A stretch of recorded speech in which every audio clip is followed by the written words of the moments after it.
खालसा वाहिगुरू जी की फतेह। दिल्ली संघर्ष दे विच हर एक इंसान जो अन्न खा रहा आ वो अपना योगदान जिवें भी होवे वो अपने बिहत अनुसार इहदे विच पा रहा आ। सो असीं अज मौजूद हाँ दिल्ली के ਸਿੰਘੂ बार्डर ते एक टेंट सिटी जो कि इत्थे वस चुका है। मैं अपने साथी नूं कैमरामैन जी नूं बेनती करूँगा कि एक बारी जरूर जिहड़ा ये पूरा टेंट सिटी दिखा देवे। सो कड़कदी सर्दी दे विच ठंड तो बचण दे लई ये जो जथेबंदी हेमकोट फाउंडेशन वालों ये टेंट सिटी लगाया गया तो इत्थे साडे नाल एक भैन जी हाज़र ने रमन जो कि बेसिकली बठिंडा तो बिलोंग करते हैं। भैन जी सत श्री अकाल जी। सत श्री अकाल वीर जी। सब तो पहला तो सवाल यह है भी मैनू नहीं लगता भी अज तो कोई 15-20 दिन पहला जो तुसीं इत्थे पहुँचे हैं थानू कोई पंजाब च जानता सी, पर अज इस सोशल मीडिया के जरिए या इस जिहड़ा तुसीं योगदान पा रहे हैं ये जरिए पंजाब का कोई इहो जिहा कोई घर नहीं होगा जिथे थोड़ी तस्वीर ना पहुँची होगी। तो इस चीज़ को तुसीं किवें महसूस करदे पहला तो दसो। पहली गल क्योंकि मैनू कोई इदा नहीं है जी है ना कि मेरी मैं पर्सनली है ना कि हाँ मैं कुछ चाहनी है इदा दा कि आए होए वो बस सिर्फ गल इन्नी क्या कि जिथे ज़रूरत पै रही है दोस्तों वालों भी क्या गया तो हाँ जी क्योंकि कि तुसी चंगा बोलते हो तो आपां नूं ज़रूरत है आप जे अंग्रेज़ी च भी हिंदी च भी है ना अपना मैसेज दे सकीए। तो मैनूं लगता है ये भी एक तरह की एक जगह ते कुछ बोलिया दूसरी जगह ते बोलिया वो जे अपना पहुँच रहा तो सच्ची जे किते इफेक्ट कर रहा हैगा तो मैनूं लगता है तो सोहनी गल कोई नहीं हैगी है ना। तो आपां चलो तो आपां मतलब इसकी खास कोई वो नहीं हैगा क्योंकि आपां मेन इत्थे आए हैं संघर्ष लई ਉਹੀ चीज़ फोकस तो ਉਹੀ है। हाँ जी एक होर गल है भी पहला जिहड़ा इन्हां कानूनों का विरोध चल रहा सीगा गौरमेंट ਵੱਲੋਂ ये प्रोपोगंडा सी पार्टियां दे वर्गला के लियाए गए या झूठ बोल के लियाए गए या राजनीतिक पार्टियां दे विच आंसर रह गए अनपढ़ लोग आ इन्हां नूं पता नहीं लगा समझ नहीं आ रहा। पर जो तुहाडे वर्गे पढ़े लिखे नौजवान वर्ग विच आए आ उन्होंने जो आवाज़ उठाई आ तो इहदा एक होर जिहड़ा मैसेज जिहड़ा वो पूरे देश वासियों नूं जा रहा है इहनूं किदां देखदे आ? हाँ जी बिल्कुल ये तो मतलब सरकार है ना शुरू तो करती आई हैगी है कि किवें ना किवें ढाल लाया जाए चीज़ नूं जो भी उन्होंने अगेंस्ट खड़ी होंदी है ना तो वो कभी कोशिश करते हैं कह के भी ये काफिले पता नहीं पैसे दे के आया है कभी कुछ कह दिता जाता कभी कुछ पर वो सारा है ना शीशा हौली हौली क्लीयर होंदा ही रहिंदा है। तो दूसरी गल जिहड़ी हाँ नौजवानों दा विच आउणा खुशी दी एक ਉਹ ਹੈਗੀ ਹੈ ਨਾ ਤੇ ਅਗਲੇ ਸੋਹਣੇ ਫਿਊਚਰ ਦੀ ਇੱਕ ਝਲਕ ਇਹਦੇ ਚੋਂ ਦਿਖਦੀ ਹੈ ਆਪਣੇ ਪੰਜਾਬ ਲਈ ਕਹਿ ਲਓ ਮੈਂ ਤਾਂ ਕਹੂੰਗੀ ਇੰਡੀਆ ਲਈ ਵੀ ਹੈ ਨਾ ਕਿ ਸਾਰਾ ਜੇ ਯੂਥ ਆਪਾਂ ਇਕੱਠੇ ਹੋ ਗਏ ਆ ਕਿਉਂਕਿ ਆਪਣੇ ਕੋਲ ਸਮਝ ਆਪਣੇ ਬਜ਼ੁਰਗਾਂ ਦੀ ਹੈ ਹੁਣ ਹੈ ਨਾ ਤੇ ਜਿਹੜੀ ਨੌਜਵਾਨੀ ਨੂੰ ਕਿਹਾ ਜਾ ਰਿਹਾ ਸੀ ਵੀ ਨਸ਼ਿਆਂ 'ਚ ਗਰਕ ਹੋਈ ਜਾਂਦੀ ਹੈ ਤੇ ਉਹ ਹੋਈ ਜਾਂਦੀ ਹੈ ਤੇ ਇੱਥੇ ਆ ਕੇ ਦੇਖੋ ਕਿਵੇਂ ਹੈ ਨਾ ਕਿੰਨੀ ਸੋਹਣੀ ਤਰੀਕੇ ਨਾਲ ਹਰ ਇੱਕ ਨੇ ਆਪਣੀ ਜ਼ਿੰਮੇਵਾਰੀ ਸਾਂਭੀ ਹੋਈ ਆ। ਨੋ ਡਾਊਟ ਹਾਲੇ ਵੀ ਕਈ ਲੋਕ ਚਲੋ ਕਦੀ ਕੋਈ ਕਹਿ ਦਿੰਦਾ ਕਿ ਇੱਥੇ ਜੀ ਹਾਂਜੀ ਹੱਸਦੇ ਫਿਰਦੇ ਇੱਦਾਂ ਕਰਦੇ ਆ ਪਰ ਉਹ ਹੱਸਦੇ नहीं फिरते एक्चुअली फिर उत्थे गल आ जाती है भी हिस्टरी नूं समझना चाहिए कि पंजाबी लोग पहला तो ही चढ़ती कला च रहे है ना गुरु साहबान दी अपने अंदर कण तो हाले भी है ना तो वो जी चढ़ती कला की मिसाल वो किवें ना किवें अपने लोगों से देखने को मिलती है तो वो हैरानगी हो जाती है जी आस पास जोड़े लोगों हिस्टरी नहीं पता या जोड़े लोग ग्राउंड पर आके नहीं देखते कि एक्चुअल च प्रॉब्लम्स तो बहुत आ रही ने ठंड इन्नी हो रखी है सानू यंगस्टर्स नूं कितना औखा होया पिया ते तुसीं सोचो जोड़े बजुर्ग रही जाते हैं उन्होंने कितना औखा है। तो खुशी की गल है जोड़ा बजुर्गों के नाल जी नौजवानी भी हुण डट के खड़ गई है ना बजुर्ग सानू हौसला देंदे उन्होंने साडे तो हौसला वो पर सानू कहंदे भी असीं तुहाडे तो अगे खड़े हैं पुत्तर। हाँ जी एक जिहड़ा इस पूरे संघर्ष दे विच आपां हुण तक दा देखीए जिहड़ा औरतां दा रोल है चाहे वो धीआं दे तौर ते या भैणां दे तौर ते या मावां आ साडीआं बजुर्ग बैठीआं सर्दी विच बैठीआं उन्हां दा जिहड़ा रोल आ उहनूं आपां किवें देखदे आ जी हुण तक दा?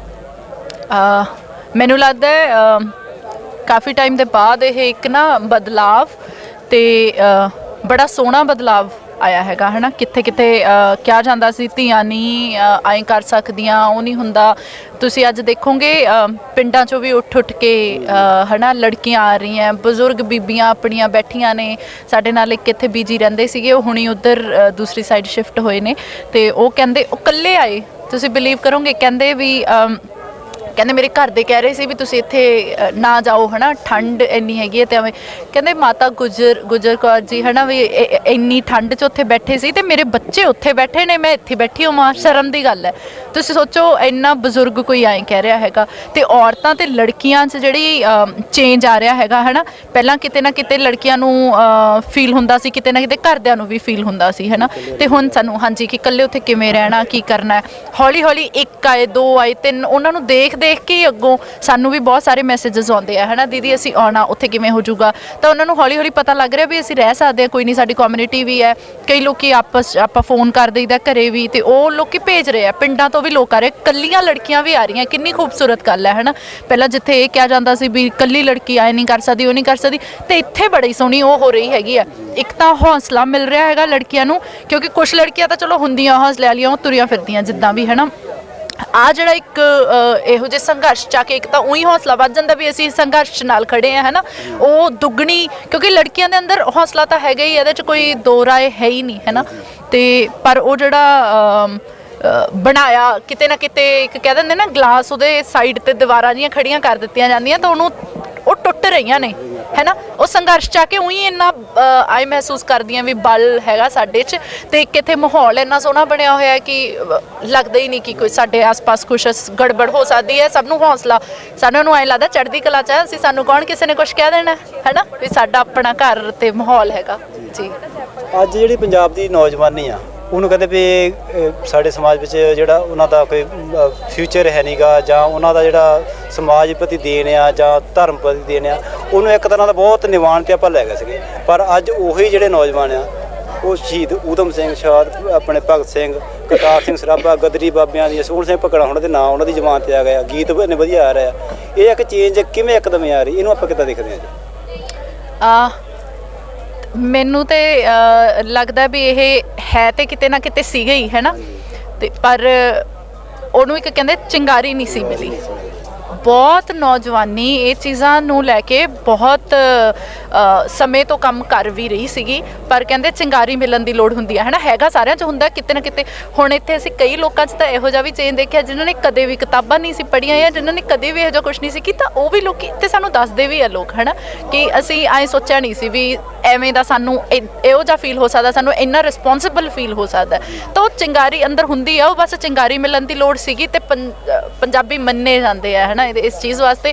ਤੇ ਹੁਣ ਪਤਾ ਲੱਗਦਾ ਵੀ ਬਸ ਚਿੰਗਾਰੀ ਦੀ ਲੋੜ ਹੁੰਦੀ ਹੈਗੀ ਹੈ। ਤੇ ਸਾਰੇ ਕਿਵੇਂ ਹੁਣ ਕਿਉਂ ਨਹੀਂ ਲੱਚਰ ਗੀਤ ਸੁਣਦੇ ਪਏ ਹੈ ਨਾ। ਕਿੰਨੇ ਸੋਹਣੇ ਗਾਇਕਾਂ ਨੇ ਕਿੰਨੇ ਸੋਹਣੇ ਗੀਤ ਗਾਉਣੇ ਸ਼ੁਰੂ ਕਰਤੇ। ਉਹ ਸਾਰੇ ਗੀਤ ਜਿਹੜੇ ਕਹੇ ਜਾਂਦੇ ਸੀ ਜੀ ਸਾਨੂੰ ਢਾਲ ਲਾਈ ਜਾਂਦੇ, ਐਂ ਹੋਈ ਜਾਂਦਾ, ਹੁਣ ਇੱਕ ਨਹੀਂ ਕਿਸੇ ਨੂੰ ਸੁਣੀ ਨਹੀਂ ਰਿਹਾ ਕੋਈ ਕਿਸੇ ਨੂੰ ਹੈ ਨਾ। ਤੇ ਕਿਉਂਕਿ ਉਹ ਅੰਦਰ ਤੇ ਹੈ ਸੀ, ਪਰ ਉਹੀ ਹੈ ਕਿਤੇ ਨਾ ਕਿਤੇ ਜਿਹੜੀਆਂ ਇਹ ਵੀ ਮੈਂ ਕਹੂੰਗੀ ਕੋਸ਼ਿਸ਼ਾਂ ਹੀ ਹੁੰਦੀਆਂ ਨੇ।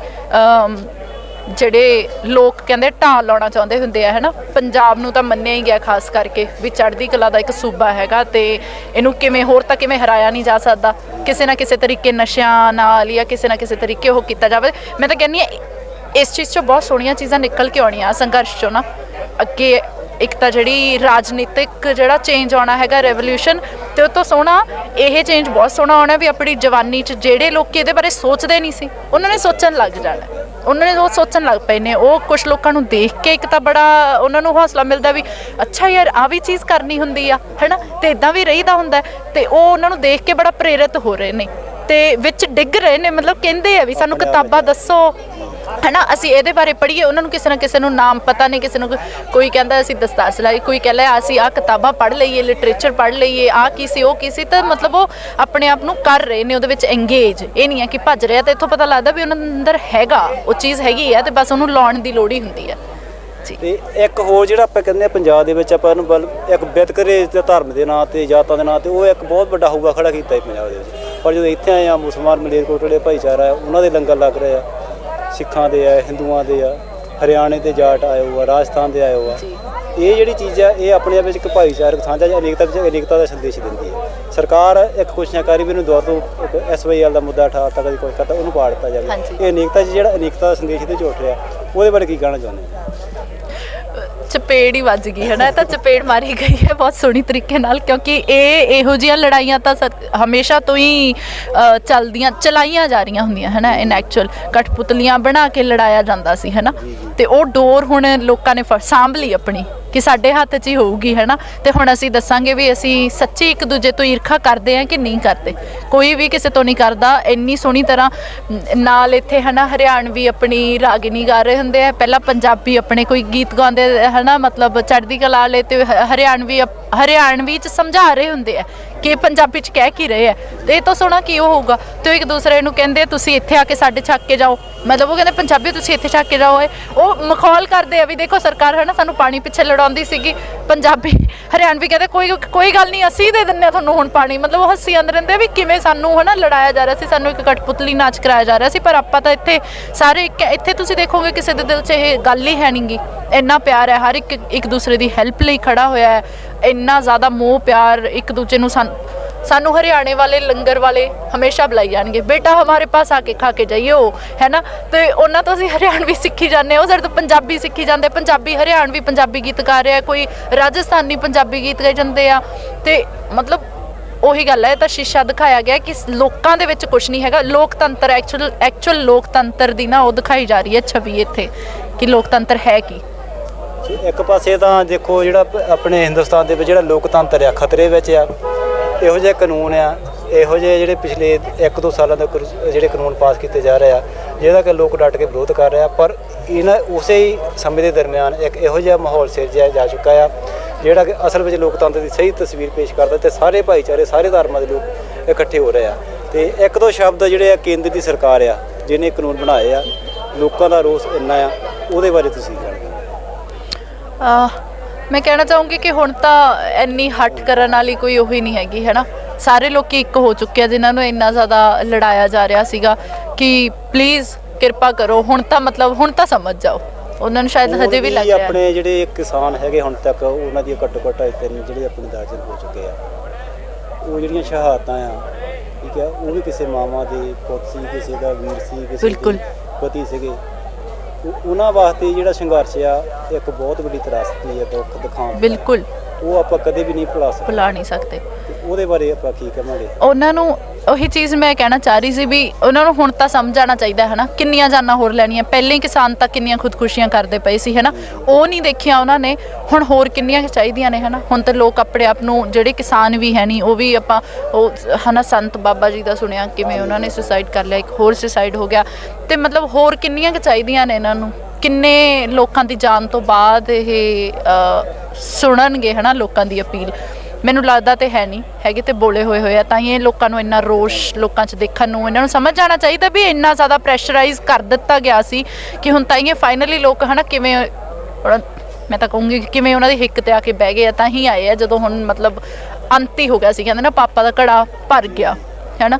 ਤੇ ਵੀ ਹੁਣ ਤਾਂ ਸਮਝ ਜਾਣਾ ਚਾਹੀਦਾ। ਹੋਰ ਕਿੰਨੇ ਕੁ ਲੋਕਾਂ ਨੂੰ ਤੁਸੀਂ ਮੌਤ ਦੀ ਰਾਹੇ ਪਾਉਣਾ ਚਾਹੁੰਦੇ ਹੋ? ਕਿੰਨੇ ਔਖੇ ਇੱਥੇ ਬਜ਼ੁਰਗ ਰਹੀ ਜਾਂਦੇ ਆ, ਕਿੰਨੇ ਔਖੇ ਇੱਥੇ ਲੋਕੀ ਰਹੀ ਜਾਂਦੇ, ਹੈ ਨਾ। ਤੇ ਸਮਝ ਜਾਣਾ ਚਾਹੀਦਾ। ਲੋਕ ਆਸ-ਪਾਸ ਦੇ ਵੀ ਆ ਕੇ ਦੱਸਦੇ ਆ, ਦਿੱਲੀ ਦੇ ਲੋਕ ਵੀ ਆ ਕੇ ਕਹਿੰਦੇ ਆ ਕਿ ਸਾਨੂੰ ਲੱਗ ਰਿਹਾ ਤੁਸੀਂ ਸਾਡੇ ਵਾਸਤੇ ਲੜੀ ਜਾਂਦੇ ਹੋ, ਹੈ ਨਾ।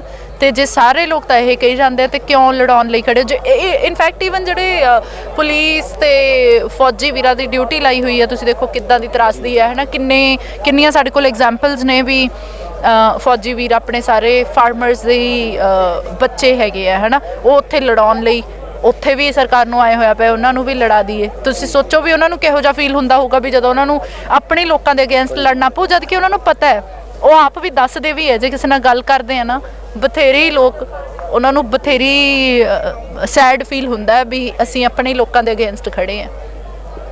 ਇਹ ਜਿਹੜੇ ਦਿਨ ਆ, ਇਹ ਆਪਾਂ ਸ਼ਹਾਦਤਾਂ ਦੇ ਦਿਨ ਕਰਦੇ। ਛੋਟੇ ਸਾਹਿਬਜ਼ਾਦੇ ਦੀ ਸ਼ਹਾਦਤ ਆ, ਵੱਡੇ ਸਾਹਿਬਜ਼ਾਦੇ ਦੀ ਸ਼ਹਾਦਤ ਆ, ਮਾਤਾ ਗੁਜਰ ਕੌਰ ਦੀ ਆ, ਪਰਿਵਾਰ ਵਿਛੋੜਾ ਹੋਇਆ ਜੀ। ਇਹ ਜਿਹੜੀਆਂ ਸ਼ਹਾਦਤਾਂ ਹਮੇਸ਼ਾ ਜਿਹੜੀ ਪੰਜਾਬੀ ਜਾਂ ਸਿੱਖ ਕੌਮ ਹੈਗੀ ਆ, ਉਹਨੂੰ ਅੰਦਰੋਂ ਮਜ਼ਬੂਤੀ ਦਿੰਦੇ ਆ। ਤੇ ਇਸ ਜਿਹੜੇ ਚੱਲ ਰਿਹਾ ਸੰਘਰਸ਼ ਦੇ ਵਿੱਚ ਇਹ ਜਿਹੜੇ ਦਿਨ ਆ ਰਹੇ ਆ, ਇਹ ਸਾਨੂੰ ਕਿੱਦਾਂ ਤਾਕਤ ਦੇ ਰਹੇ ਆ? ਬਿਲਕੁਲ ਦੇ ਰਹੇ ਆ ਜੀ। ਇੱਥੇ ਉਹ ਜਿਵੇਂ ਮੈਂ ਪਹਿਲਾਂ, ਹੈ ਨਾ, ਬੀਜੀ ਦੀ ਗੱਲ ਕਹੀ ਕਿ ਉਹਨਾਂ ਨੇ ਕਿਹਾ ਕਿ ਮਾਤਾ ਠੰਡੇ ਬੁਰਜ 'ਚ ਬੈਠੇ ਸੀ, ਹੈ ਨਾ। ਤੇ ਉਹੋ ਜਿਹੇ ਲੋਕੀ, ਤੇ ਉਹੋ ਜਿਹੇ ਲੋਕਾਂ ਨੂੰ ਦੇਖ ਕੇ ਹੋਰ ਜਦੋਂ ਅਸੀਂ ਵੀ ਸੁਣਦੇ ਹਾਂ, ਇੱਕ ਟਾਈਮ ਹੁੰਦਾ ਜਦੋਂ ਆਪਾਂ ਰੂਮ 'ਚ ਨਾ, ਆਪਣੇ ਰੂਮ 'ਚੋਂ ਆਪਣੇ ਰੂਮ ਵਾਲੇ ਵਾਸ਼ਰੂਮ 'ਚ ਜਾਂਦੇ ਆ ਵੀ ਠੰਡ ਫੀਲ ਕਰਦੇ ਆ ਕਿ ਠੰਡ ਲੱਗ ਰਹੀ ਹੈ ਨਾ। ਤੇ ਇੱਥੇ ਹੁਣ ਡਿਗਰੀ ਟੈਂਪਰੇਚਰ ਦੇਖ ਲਓ 3 to 4 ਡਿਗਰੀਜ਼ ਹੋਇਆ ਪਿਆ। ਤੇ ਕਈ ਲੋਕ ਤਾਂ ਪਹਿਲੇ ਦਿਨੋਂ ਜੁੜੇ ਹੋਏ ਆ। ਤੇ ਤੁਸੀਂ ਸੋਚੋ ਬਜ਼ੁਰਗਾਂ ਦਾ ਕਿੰਨਾ ਬੁਰਾ ਹਾਲ ਹੁੰਦਾ, ਉਹ ਵੀ ਹਾਲ ਤੇ ਸਾਡੇ ਬੁਰੇ ਹੋ ਜਾਂਦੇ ਆ। ਤਾਂ ਉਹ ਉਹੀ ਚੀਜ਼ ਹੈ ਮੈਨੂੰ ਲੱਗਦਾ ਜਿਹੜੀ ਸਾਨੂੰ ਇੱਕ ਨਾ ਹੌਸਲਾ ਦਿੰਦੀ ਹੈ ਵੀ ਉਹ ਇੰਨੀ ਛੋਟੀਆਂ ਜਿੰਦਾਂ ਜਦੋਂ ਇੰਨੇ ਉਸ 'ਚ ਹੋ ਸਕਦੀਆਂ ਸੀਗੀਆਂ, ਇੰਨੇ ਉਹਨਾਂ ਨੇ ਤਸੀਹੇ ਸਹੇ ਤੇ ਉਹ ਕੀਤਾ, ਤੇ ਅਸੀਂ ਕਿਉਂ ਨਾ ਖੜੀਏ। ਇਹ ਸਾਨੂੰ ਸੰਦੇਸ਼ ਵੀ ਦਿੰਦੇ ਸਾਡੀ ਨਿੱਕੀਆਂ ਜਿੰਦਾਂ ਸੀਗੀਆਂ, ਉਹਨਾਂ ਨੇ ਕਿਸੇ ਕਾਨੂੰਨ ਨੂੰ ਉਸ ਵੇਲੇ ਤੇ ਨਹੀਂ ਮਨਜ਼ੂਰ ਕੀਤਾ ਤੇ ਅਸੀਂ ਕਿਵੇਂ ਮੰਨ ਸਕਦੇ ਹਾਂ। ਬਿਲਕੁਲ ਜੀ ਬਿਲਕੁਲ, ਹੈ ਨਾ। ਕਿਵੇਂ ਸਾਡੇ ਜਦੋਂ ਸਾਡੇ ਬਜ਼ੁਰਗ ਡਟੇ ਬੈਠੇ ਤੇ ਅਸੀਂ ਕਿਵੇਂ ਖੜੇ, ਅਸੀਂ ਕਿਵੇਂ ਭੱਜ ਸਕਦੇ ਹਾਂ, ਹੈ ਨਾ, ਉਹ ਚੀਜ਼ ਤੋਂ। ਜਿਨ੍ਹਾਂ ਨੂੰ ਮਤਲਬ ਜਿਨ੍ਹਾਂ ਦੇ ਗੋਡੇ ਗਿੱਟੇ ਕੰਮ ਨਹੀਂ ਕਰਦੇ, ਦੇਖੋ ਤੁਸੀਂ ਇੰਨੀ ਪੇਨ ਆਈ ਕੈਨ ਫੀਲ, ਹੈ ਨਾ, ਕਿ ਕਿੰਨਾ ਉਹਨਾਂ ਨੂੰ ਪੇਨ ਹੁੰਦਾ ਹੈ, ਪਰ ਉਹ ਫਿਰ ਵੀ ਡਟੇ ਹੋਏ ਨੇ। ਤੇ ਜੇ ਉਹ ਇੰਨੀ ਠੰਡ 'ਚ ਡਟ ਸਕਦੇ ਆ, ਤੇ ਮੈਨੂੰ ਫਿਰ ਵੀ ਹੁਣ ਹੈ ਨਾ ਇੱਥੇ ਟੈਂਟ ਆ ਗਏ, ਚਲੋ ਟਰਾਲੀ 'ਚ ਵੀ ਸੌਣਾ ਸੌਖੀ ਗੱਲ ਨਹੀਂ ਹੈਗੀ। ਅੱਧੇ ਲੋਕੀ ਟਰਾਲੀ ਤੋਂ ਨੀਚੇ ਵੀ ਸੌਂਦੇ ਆ, ਦਿਨ 'ਚ ਵੀ ਕੋਈ ਸੌਖਾ ਨਹੀਂ ਹੈਗਾ। ਇੱਥੇ ਇੰਨਾ ਜ਼ਿਆਦਾ ਡਸਟ ਹੈ, ਇੰਨਾ ਉਹ ਕੰਜੈਸ਼ਨ ਹੋ ਰਹੀ ਹੈ, ਲੋਕਾਂ ਨੂੰ ਸ਼ੂਗਰ ਹੈ ਨਾ, ਲੋਕੀ ਆਪਣੇ ਟੈਸਟ ਕਰਾਉਣ ਜਾਂਦੇ ਪਏ ਹੈ, ਬਥੇਰੇ ਬਹੁਤ ਲੋਕੀ ਬਿਮਾਰ ਨੇ। ਕੁਝ ਦਿਨ ਪਹਿਲਾਂ ਇੱਕ ਬਾਪੂ ਜੀ ਸੀਗੇ, ਉਹਨਾਂ ਨੂੰ ਪੈਰਾਲਾਈਸਿਸ ਹੋ ਗਿਆ ਇੱਥੇ, ਉਹ ਫਿਰ ਵੀ ਇੱਥੇ ਨੇ, ਕਹਿੰਦੇ ਮੈਂ ਹਸਪੀਟਲ ਬਹਿ ਕੇ ਠੀਕ ਹੋ ਕੇ ਬਸ ਕੋਈ ਨਹੀਂ, ਮੈਂ ਇੱਥੇ ਨਾਲ ਹੀ ਰਹਿਣਾ। ਤੇ ਸੋਚੋ ਹੋਰ ਮਤਲਬ ਇਹ ਤੋਂ ਉੱਤੇ ਦੀ ਗੱਲ ਕੀ ਹੋਊਗੀ, ਹੈ ਨਾ। ਚੜ੍ਹਦੀ ਕਲਾ ਇੰਨੀ ਹੈ, ਉਹ ਗੁਰੂ ਸਾਹਿਬ ਬਸ ਉਹੀ ਹੈ ਨਾ। ਹਾਂਜੀ ਜੀ। ਸੋ ਇਹ ਭੈਣ ਜੀ ਰਮਨਜੀਤ ਕੌਰ ਜੋ ਬਠਿੰਡੇ ਦੇ ਨੇ। ਭੈਣ ਜੀ ਤੁਸੀਂ ਸਾਡੇ ਨਾਲ ਗੱਲਬਾਤ ਕੀਤੀ, ਤੁਹਾਡਾ ਬਹੁਤ ਬਹੁਤ ਧੰਨਵਾਦ ਜੀ। ਸ਼ੁਕਰੀਆ ਵੀਰ ਜੀ। ਸੋ ਇਹ ਸਨ ਭੈਣ ਜੀ ਰਮਨਜੀਤ ਕੌਰ ਜੋ ਕਿ ਬਠਿੰਡਾ ਤੋਂ ਨੇ, ਤੇ ਇਹ ਜੋ ਕਿ ਸਾਡੀਆਂ ਧੀਆਂ ਭੈਣਾਂ ਮਾਵਾਂ ਜਿਹੜੀਆਂ ਇਸ ਸੰਘਰਸ਼ ਦੇ ਵਿੱਚ ਯੋਗਦਾਨ ਪਾ ਰਹੀਆਂ ਆ, ਉਹਨਾਂ ਦਾ ਯੋਗਦਾਨ ਬਹੁਤ ਵਡਮੁੱਲਾ ਆ। ਤੇ ਜਿੱਥੇ ਇਹ ਆਪ ਯੋਗਦਾਨ ਪਾ ਰਹੀਆਂ ਆ, ਉੱਥੇ ਜਿਹੜੇ ਸਾਡੇ ਪੰਜਾਬ ਦੀਆਂ ਹੋਰ ਧੀਆਂ ਭੈਣਾਂ ਆ ਜਾਂ ਮਾਵਾਂ ਬੈਠੀਆਂ ਘਰਾਂ ਦੇ ਵਿੱਚ ਆ, ਜਿਹੜੀਆਂ ਨਹੀਂ ਆ, ਉਹਨਾਂ ਵਾਸਤੇ ਇੱਕ ਪ੍ਰੇਰਨਾ ਦਾ ਵੀ ਸਰੋਤ ਆ। ਇਹਨਾਂ ਵੱਲ ਦੇਖ ਕੇ ਹੋਰ ਬਹੁਤ ਸਾਰੀਆਂ ਜਿਹੜੀਆਂ ਮਾਵਾਂ ਭੈਣਾਂ ਆ, ਉਹ ਇੱਥੇ ਪਹੁੰਚ ਕੇ ਇਸ ਮੋਰਚੇ ਵਿੱਚ ਆਪਣਾ ਜਿਹੜਾ ਬਣਦਾ ਆ ਯੋਗਦਾਨ ਅਦਾ ਕਰ ਰਹੀਆਂ। ਸਿੰਘੂ ਬਾਰਡਰ ਤੋਂ ਕੈਮਰਾਮੈਨ ਸੁਰਜੀਤ ਰਾਜਪੂਤ ਦੇ ਨਾਲ ਦਵਿੰਦਰ ਸਿੰਘ ਖਾਲਸਾ ਦੀ ਵਿਸ਼ੇਸ਼ ਕਵਰੇਜ।